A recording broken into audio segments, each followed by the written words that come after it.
Na Slovensku bolo zvykom poistiť si dron len v prípade, že ste boli profesionálny pilot, prípadne firma. To sa však príchodom nových európskych pravidiel zmenilo a dron si musí poistiť každý. A nezáleží, či s dronom lietate každý deň alebo raz mesačne. Každý pilot musí mať registráciu plus poistenie dronu. No a v dnešnom videu sa pozrieme na to, ako si tento dron môžete sami poistiť. Ale predtým než začneme, zvážte prihlásenie sa na odber, až 96% z vás tieto videá pozerá bez odberu. Vás ten odber nič nestojí a mne to veľmi pomôže. Zároveň, ak ste tu noví, tak ahojte, volám sa Matej, natáčam videá o dronoch a v budúcnosti nie len o dronoch.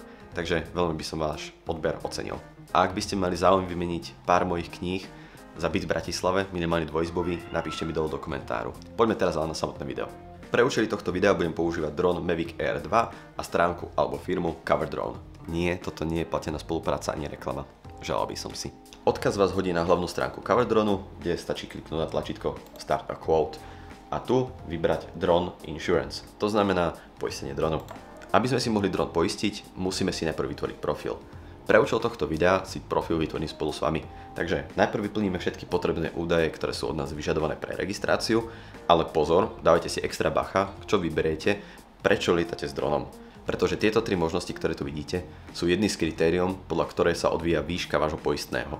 Takže si dajte veľký pozor, čo si vyberiete, ale odpovedajte úprimne. Ja, keďže plánujem lietať už len rekreačne, tak si vyberiem rekreačne. Ste členom nejakej asociácie? Nie, nie som. Súhlasíte, že budete dodržiavať pravidlá lietania určené vašim štátom? Áno, súhlasím. Ďalej. Vyberiete si štát, kde máte trvalý pobyt. A teraz musíte odpovedať pravdivo. Plánujete lietať v jednej z tých krajín, ktorá je tam uvedená? V mojom prípade je to nie. Mali ste nejakú nehodu alebo poistnú udalosť za posledné 3 roky? Táto otázka sa pýta len na drony. To znamená, či ste mali nehodu s dronmi, alebo či ste použili čo DJI Care alebo niečo podobné. V prípade, že ste mali nehodu s autom alebo niečo podobné, nie, toto sem nespadá. Takže v môjom prípade nie, ja som nemal nehodu s dronom za posledné 3 roky, takže dávam nie. Ďalej sa na stránka pýta na drony. Koľko dronov celkovo vlastníte alebo budete používať. V mojom prípade je to 1 až 25. Myslím si, že momentálne teraz mám 4-6 dronov asi. Áno, myslím si, že teraz mám letu schopných 4 alebo 6 dronov. Aká je MTOV vášho najťažšieho dronu? MTOV, alebo v slovenčine maximálna vzletová hmotnosť, čiže maximálna hmotnosť, ktorú dron dokáže vlastne uniesť sám seba plus keď tak niečo ďalšie, sa líši dron od dronu. To, aká je maximálna vzletová hmotnosť vášho najťažšieho dronu, nájdete v príručke vášho dronu, prekvapivo. V tomto profile budem registrovať len Mavic Air 2 a to znamená, že budem uvádzať jeho maximálnu letovú hmotnosť, čo by malo byť 570 gramov. Lietate s prototypmi dronov? Toto v podstate znamená, či lietate s dronmi, ktoré sú doma postavené, napríklad FPV drony, prípadne či lietate s nejakými prototypmi od výrobcov, ktoré nie sú uvedené na široký trh. V mojom prípade je to nie. A teraz môžete doplniť sériové číslo alebo nie.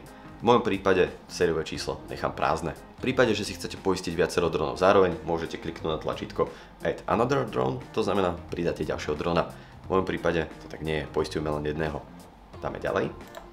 Prajte si poistiť vzdušné vybavenie, v mojom prípade to nie, pretože za vzdušné vybavenie sa považuje napríklad extra kamera drona, padák, prípadne ak máte nejaké svetlo, reproduktor a tak ďalej. Tento dron to nemá, takže nie. Prajte si poistiť vybavenie na zemi, znova v môjom prípade nie, pretože toto poistenie by v podstate pre bežného hobby pilota znamenalo poistiť si iba ovládač. Prajte si poistiť požičané vybavenie, toto v preklade znamená, že ak idete na dovolenku a dron si požičiate od nejakej firmy, prípadne od nejakého iného človeka, tak si ho môžete takto priamo poistiť, aj keď dron nie je priamo váš. Ak zakliknete áno, stránka od vás bude chcieť údaje človeka, od ktorého ste si dron požičali a celkovú hodnotu požičaného vybavenia. Tak, a teraz sa dostávame k tomu zaujímavému, výber poistenia. Ja chcem dron poistiť na 1 týždeň a zároveň, či chcem poistiť voči škodám spôsobené verejnosti. To znamená elektrické vedenie, mosty, tunely a tak ďalej. V mojom prípade je to áno, keďže budem lietať v najbližšej dobe okolo elektrického vedenia a nechcem niečo riskovať. V minulosti to na Slovensku bola minimálna hodnota 1 milióna eur.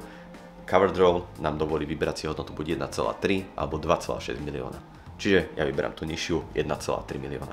No a nakoniec nás stránka vyzve, aby sme potvrdili čestné vyhlásenie, že sme nikdy neboli trestaní za podpaľactvo, krádež, podvod a tak ďalej a že nám nikdy nebola zamietnutá poistka. V môjom prípade to tak nikdy nebolo, takže zakliknem súhlasím. No a nakoniec dostaneme výslednú sumu, za ktorú je ochotný CoverDrone nás poistiť. V môjom prípade je to 7,72 € za 7 dní poistenia na Mavic Air 2. Nakoniec si teda už len vyberieme jazyk, v ktorom chceme, aby nám naše dokumenty boli doručené. Bohužiaľ to slovenčina nie je, musíte si vybrať angličtinu.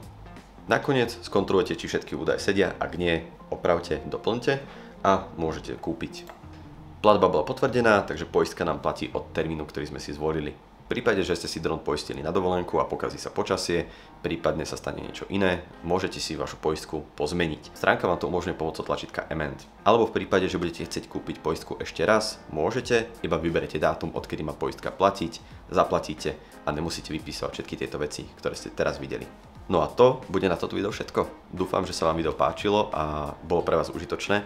Ak áno, nezabudnite dať prosím vás like, prihlásiť sa na odber a ja sa na vás budem tešiť pri ďalšom videu, ktoré by malo byť charitatívny beh Dubníkom.